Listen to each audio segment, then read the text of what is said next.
ટીવી9ના exit poll અનુસાર દેશમાં ફરી બની રહી છે મોદી સરકાર, તો ગુજરાતની તમામ 26 બેઠકો પર ત્રીજી વખત ભાજપની જીતનું અનુમાન છે। ત્યારે આવો જાણીએ કે વડોદરા વાસીઓનો શું છે મિજાજ।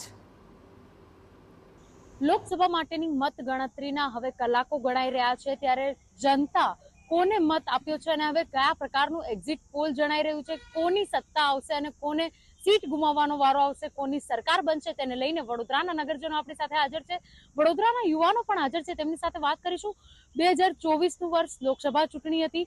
શું લાગે છે કે કોનું પલડું ભારે રહેશે, કોની સરકાર બની શકે છે?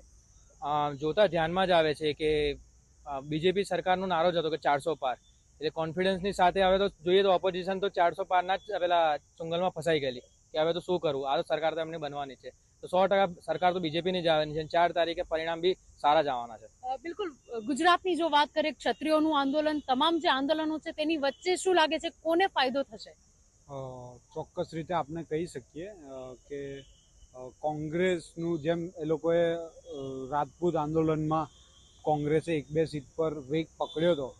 પરંતુ જોવા જઈએ તો જનતા જાણે છે એવી જ રીતે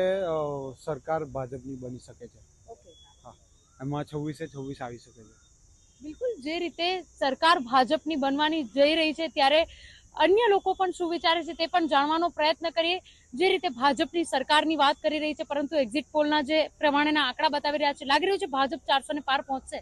મારા મિત્ર જે અત્યારે બોલ્યા કે જે 400 પારનો જે નારો આપેલો, તો ભાઈ 400 પારનો નારો જ્યારે આપ્યો એના પછીના જે એમની જે રેલીઓ થઈ ત્યારે એમના જ નેતાઓને વડાપ્રધાન મોદીજી જાતે 400 પાર બોલવાનું બંધ થઈ ગયા, કારણ કે ક્યાંક ને ક્યાંક લોકોને મોંઘવારી જે રીતની લડી રહી છે, ભ્રષ્ટાચારની જે મોદી સાહેબ જે મોટી મોટી વાતો કરતા હતા, પણ પછી અજીત પવારને લઈને એ પૂરા બેકફૂટ પર આવી ગયા, એટલે લોકો સમજી ગયા કે ભાઈ આ લોકો ફક્ત બોલે છે પણ કરતા નથી, એટલે બદલાવ હવે જરૂરી છે। એના માટે ઇન્ડિયા ગઠબંધનની સરકાર આ વખતે બને એવું દેખાઈ રહ્યું છે। તમે ઇન્ડિયા ગઠબંધનની વાત કરી રહ્યા છો, તમારા મતે શું લાગી રહ્યું છે કે ભાજપ 400 ને પાર જશે કે પછી ઇન્ડિયા ગઠબંધનને આ વખતે મોકો મળશે? આ વખતે જે ઇન્ડિયા ગઠબંધન જે સાથે સાથે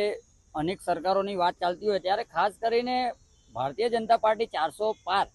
પણ મને એવું લાગે છે કે હવે સંસદ બહાર જશે, કારણ કે પબ્લિકને હવે ખબર પડી ગઈ છે મોંઘવારી, બેરોજગારી, મોંઘું શિક્ષણ, સાથે સાથે ઘણી બધી તકલીફો પડી છે, અને ઘણી વખત તો અમે એવું પણ સાંભળ્યું છે કે અંદર એકબીજાના પણ ટાટિયા ખેંચવામાં આવ્યા છે। એટલે ખાસ કરીને હવે એવું લાગી રહ્યું છે કે ભારતીય જનતા પાર્ટીની જે સરકારની વાત છે, સરકાર મને નથી લાગતું કે બને, પરંતુ ગુજરાતની વાત કરે તો ગુજરાતની અંદર જે 26 સીટો છે, 26 સીટોમાંથી લગભગ 4 થી 5 સીટો જાય તેમ લાગી રહ્યું છે। સાથે સાથે ગુજરાત રાજ્યની વાત કરીએ તો ગુજરાતની અંદર તમે જોયું હશે કે ભાઈ ઘણી વખતે એક્ઝિટ પોલના આંકડાકીય માહિતી આપવામાં આવે છે, પરંતુ એક્ઝિટ પોલ જે ગયડાઓ કહેતા હતા કે ભાઈ જયારે કોઈ ઉપર જોઈએ તો વરસાદ પડશે કે નહીં પડે, એ જ રીતનું જે અત્યારે જે હજુ અમુક એજન્સીઓ છે, એજન્સીઓના મારફતે ખબર પડે છે કે ભાઈ હવે એક્ઝિટ પોલના આંકડા,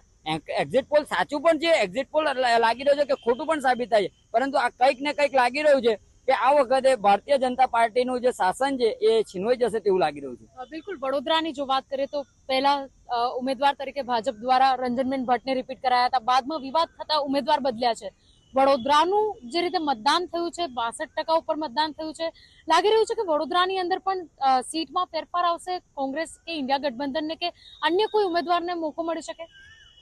વડોદરાની વાત કરીએ લોકસભાની, તો જે રીતના ઉમેદવારોની બદલા બદલી થઈ, પહેલા ભારતીય જનતા પાર્ટીના ઉમેદવાર